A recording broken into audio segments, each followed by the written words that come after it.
नमस्कार बच्चों, कक्षा 10वीं हिंदी कोर्स से आज कृतिका में हम पाठ नंबर 3 जो है वो उसकी पढ़ेंगे। साना साना हाथ जोड़ी। पाठ का नाम है साना साना हाथ जोड़ी। अब देखिए पाठ के इसके जो लेखक है वो है मधु कंकरिया। पाठ के लेखक कौन है? मधु कंकरिया।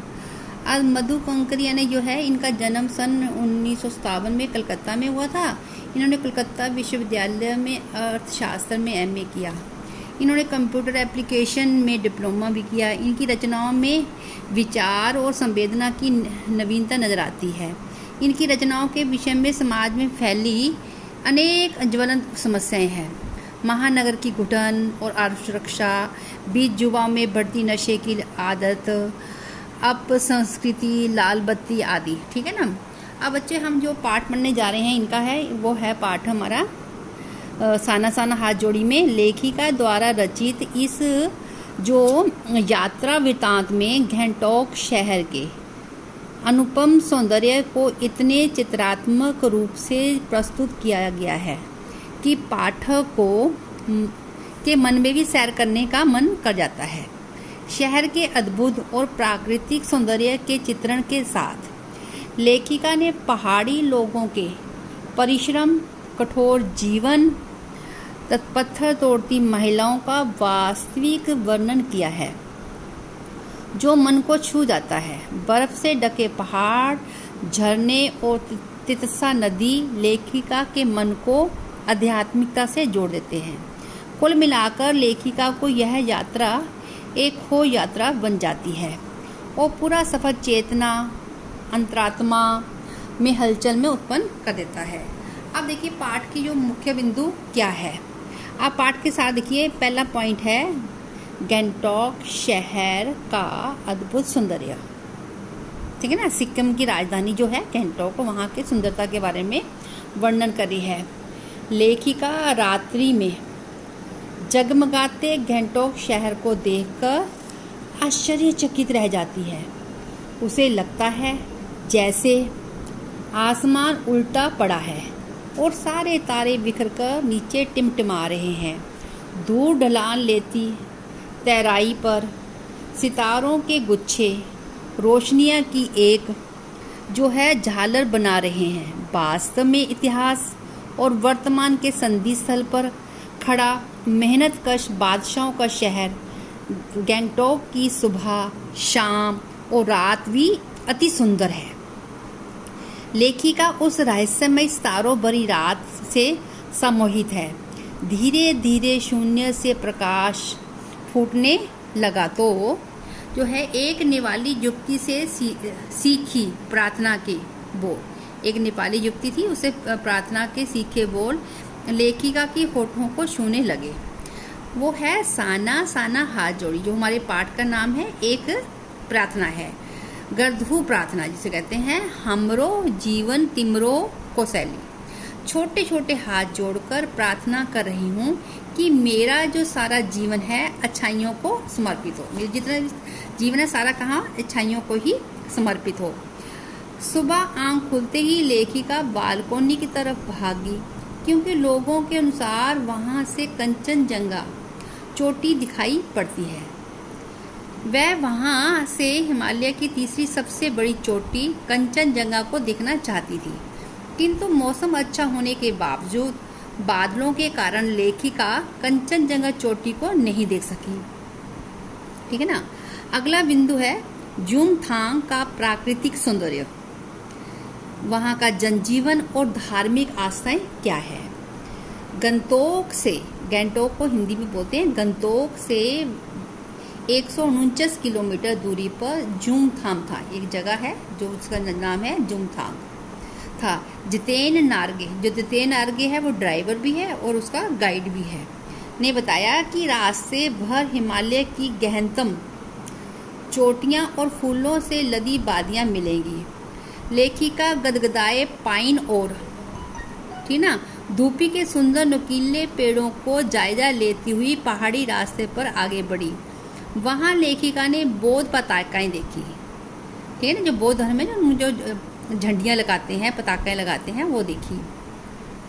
और नार्गे ने बताया कि किसी बुद्धिस्ट की मृत्यु होने पर उसकी आत्मा की शांति के लिए शहर से दूर किसी पवित्र स्थल पर 108 सफ़ेद बौद्ध पताकाएं फहराई जाती है।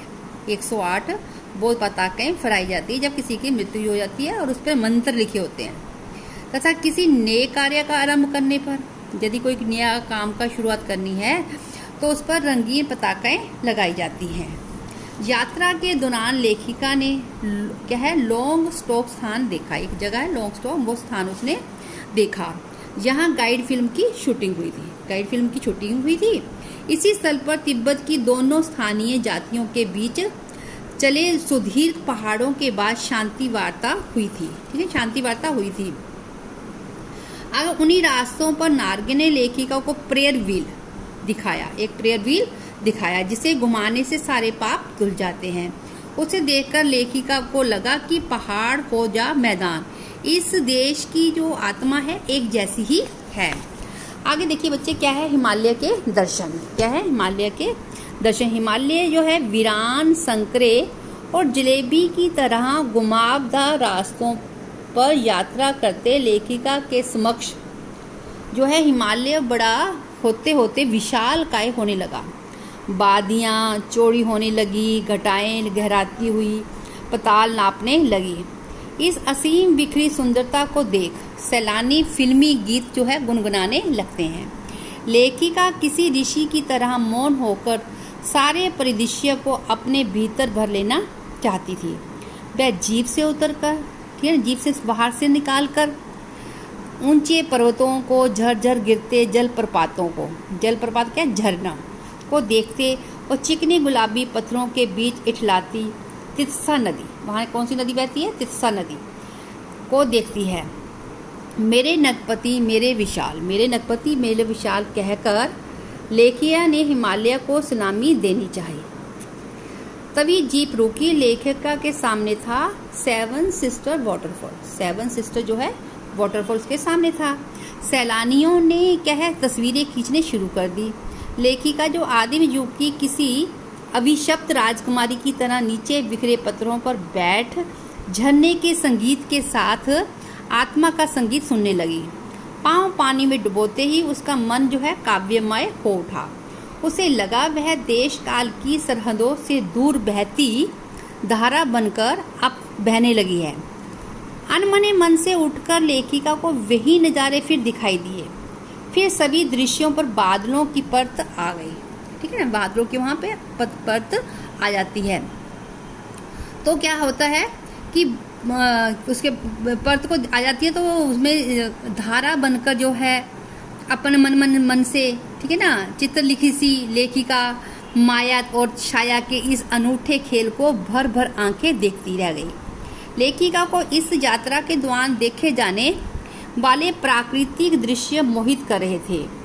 सतत प्रवाहमान झरने, बेग से बहती तित्सा नदी, सामने उठती धुंध, ऊपर में डराते आवारा जो बादल है ना, मंदीप हवा के हिलोरे लेते, प्रियुत्ता का रोडोडेंड्रो के फूल, वहाँ एक फूल है जो वहाँ पाए जाते हैं, सभी अपनी लय तान और प्रवाह में बहते हुए नजर आते हैं। समय के इस सतत प्रवाह से हमारा वजूद तिनके सा लगता था। संपूर्णता के इस क्षणों में लेखिका विखरे सौंदर्य से इस प्रकार एकाएक हो रही है कि उसकी जो अंतरात्मा में प्रकाश भरने लगा। वह ईश्वर के निकट थी और सुबह सीखी प्रार्थना फिर होठों पे उसकी छूने लगी। साना साना हाथ जोड़ी। जो अगला है उसका है मातृत्व का श्रम साधना साथ साथ। प्रकृति के अप्रतिम सौंदर्य को देखती लेखिका का जो महाभाव सूखी टहनी सा फूट गया। इस अद्वितीय सौंदर्य के परे कुछ पहाड़ी स्त्रियां उसे पत्थर तोड़ती नजर आई। कुछ के पीठ पर बंदी डोकों में अपने बच्चों को बांध कर रखा था, कुछ कुदाल को भरकर भरपूर ताकत से जमीन मार रही थी।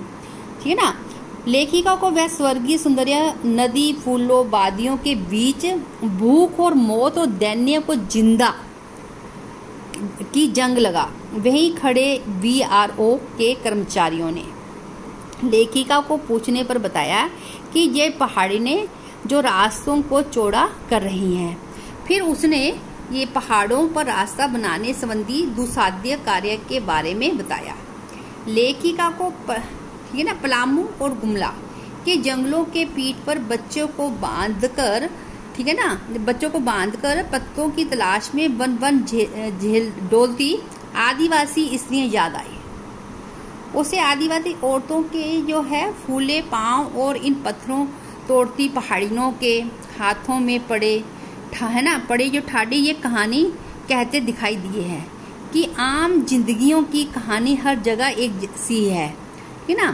तभी जितेन और जो मणि लेखिका को खोजते हुए वहां आए। जितेन ने लेखिका को आम जनता की अपेक्षा उस स्थान पर प्राकृतिक सौंदर्य देखने को कहा कि आप जहाँ प्रकृति का सौंदर्य देखो। तो लेखिका को लगा कि वे लोग वेस्ट ईस्ट पेंग जो है, तभी उन श्रम सुंदरियों के हंसने पर लेखिका को लगा कि जैसे खंडहर ताजमहल हो गया हो। अब देखिए जो पहाड़ी जो बच्चों का जो कठिन जीवन कैसा है, जो पहाड़ी है उनका जीवन कैसा है। पहाड़ की ऊंचाइयों पर चढ़ते समय लेखिका ने देखा कि 7-8 साल के ढेर सारे पहाड़ी बच्चे स्कूल से लौट रहे हैं और उनसे लिफ्ट मांग रहे हैं। जितेन ने उनके कठिन जीवन की दिनचर्या से लेखिका को परिचित करवाया। ये बच्चे पढ़ाई के अतिरिक्त मवेशी चराने हैं, लकड़ियां ढोने का काम भी करते हैं। आगे खतरनाक रास्ते जो है बड़े खतरनाक है। आगे बढ़ने पर जब खतरनाक रास्ते थे, इंच भर जीप इधर उधर खिसकी तो सीधा घाटियों में। रास्ते भर जगह जगह लिखी चेतावनियां उन्हें खतरों के प्रति संचेत कर रही थी।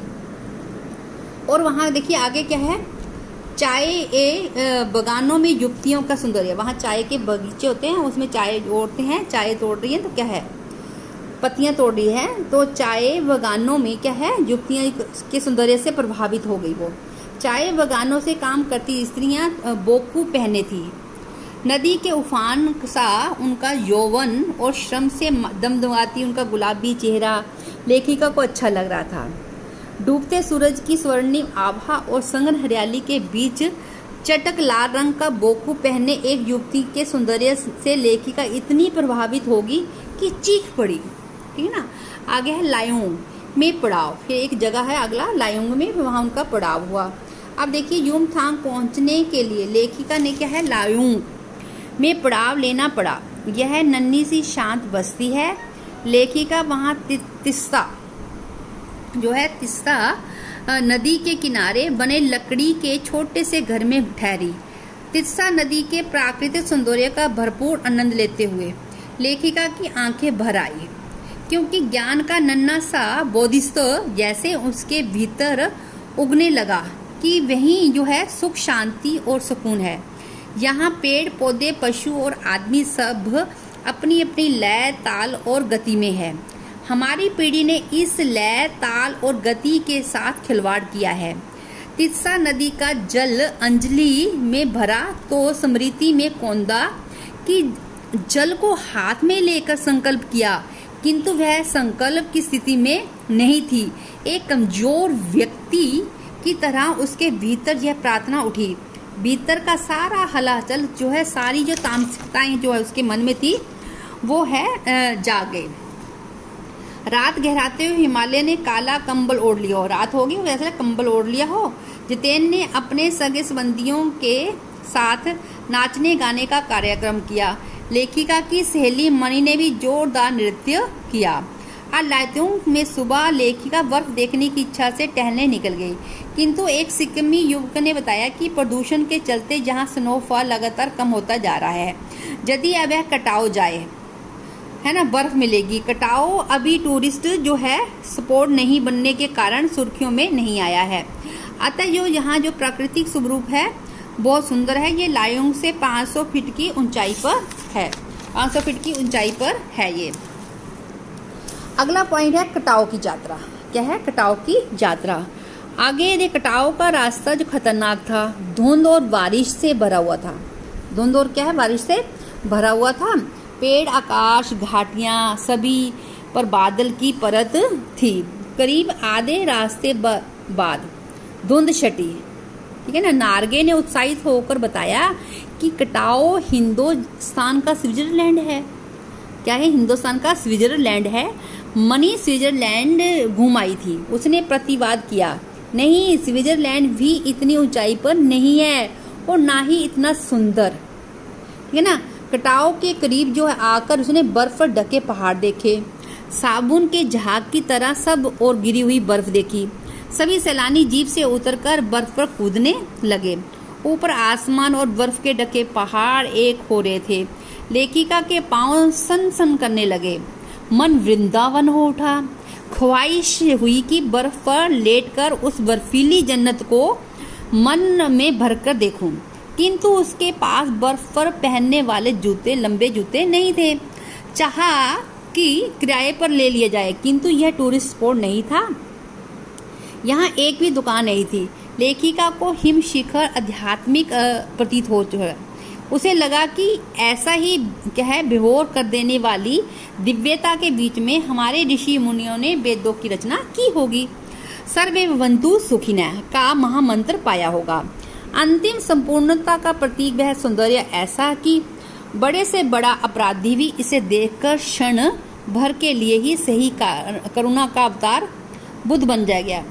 लेखिका को ऐसे में मिल्टन की कविता भी याद आ गई। अपनी सहेली मनी से वो कहती है, उसके बारे में उसने बताया कि वह भी क्या है, एक दूसरे को बात बता रहे हैं कि किसी दूसरे के सवाल की उलझी है। वह दार्शनिक अंदाज में कहती है कि प्रकृति भी नायाब ढंग से सभी इंतजाम करती है। सर्दियों में बर्फ के रूप में जल संग्रहित करती है, गर्मियों में ये शिलाएं पिघलकर जलधारा बन हमारे सूखे होठों को तृप्त करती हैं। मनी का कहना था, इन नदियों को और हिम शिखरों का हम सब पर बहुत ऋण है। आत्मा की अनंत परतों को छीलता हुआ लेखिका का सफर आगे बढ़ा। उन्हें ध्यान आया, यहाँ चीन की सीमा है। लेखिका ने देखा कि कड़कड़ाती ठंड में ये जवान सीमा पर डटे रहते हैं ताकि हम लोग चैन की नींद सो सकें। लेखिका के लिए ये यात्रा एक खोज यात्रा थी। पूरा सफर जो है चेतना और अंतरात्मा में हलचल मचाने वाला था। अब लास्ट पॉइंट देखिए बच्चे, झूमथांग की ओर। देखिए, झूमथांग की घाटियों में अब एक नया आकर्षण जुड़ गया है। जितेन ने बताया कि 15 दिनों में ही पूरी घाटी फूलों से इस कदर भर जाएगी कि लगेगा फूलों की सेज रखी हो। घाटियाँ, वादियों, पहाड़ों और बादलों की आंख मिचौनी जो है दिखाती जीप जब झूमथांग पहुंची तो थोड़ी निराशा हुई, क्योंकि बर्फ से ढके कटाओं के हिमशिखर देखने पर झूमथांग थोड़ा फीका लगा। वहीं एक चिप्स बेचती हुई इसी ने लेखिका ने से पूछा, ले क्या तुम सिक्किमी हो? नहीं, मैं इंडियन हूँ, उसका उत्तर था। लेखिका को ये सुनकर अच्छा लगा कि सिक्किम के लोग भारत में मिलकर कितने खुश हैं। जब सिक्किम स्वतंत्र रजवाड़ा था तब टूरिस्ट उद्योग इतना फला फूला नहीं था। लौटती यात्रा में ही जितेन अनेक प्रकार की जानकारियाँ देता रहा। उसने बताया कि यहाँ जो है टूरिस्ट जो है गुरु नानक देव के फुटप्रिंट के पत्थर भी है। कहते हैं यहाँ उनकी थाली से कुछ चावल छिटक कर बाहर गिर गए थे। जिस जगह चावल छिटकर गिरे थे वहाँ चावल की खेती होती है। करीब 3-4 किलोमीटर के बाद उसने ये खेदुम दिखाया और बताया कि यहाँ देवी देवताओं का निवास है। इस स्थान पर गंदगी फैलाने पर वाला जो है व्यक्ति मर जाता है। उसने बताया कि ये लोग पहाड़ी जो लोग हैं, पहाड़ के रहने वाले लोग हैं, नदी झरनों की आदि पूजा करते हैं। पहाड़ों की भी, नदियों झरनों की ये पूजा करते हैं। उन्हें ये गंदा करने वालों को वाले कहते जो है मर जाएंगे, है ना, गंदा नहीं इसको करना है।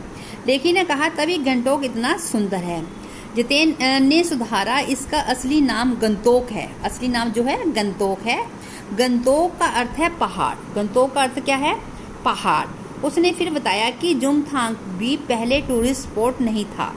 यह तो सिक्किम के भारत के विलय के बाद भारतीय आर्मी के कप्तान शेखर दत्ता के दिमाग से आया कि यहाँ फौजियों को रखकर क्या होगा। घाटियों के बीच रास्ते निकाल कर इसे टूरिस्ट स्पॉट बनाया जा सकता है। उसने अभी भी बनाए जा रहे रास्तों की तरह संकेत किया है। लेखिका ने मन ही मन में कहा, हाँ, रास्ते अभी भी बन रहे हैं, नए नए स्थानों की खोज अभी भी जारी है। शायद मनुष्य को इस असमाप्त खोज का नाम सौंदर्य है। और यात्रा का नाम जो पर है, जीप आगे बढ़ने लगी। धन्यवाद बच्चों।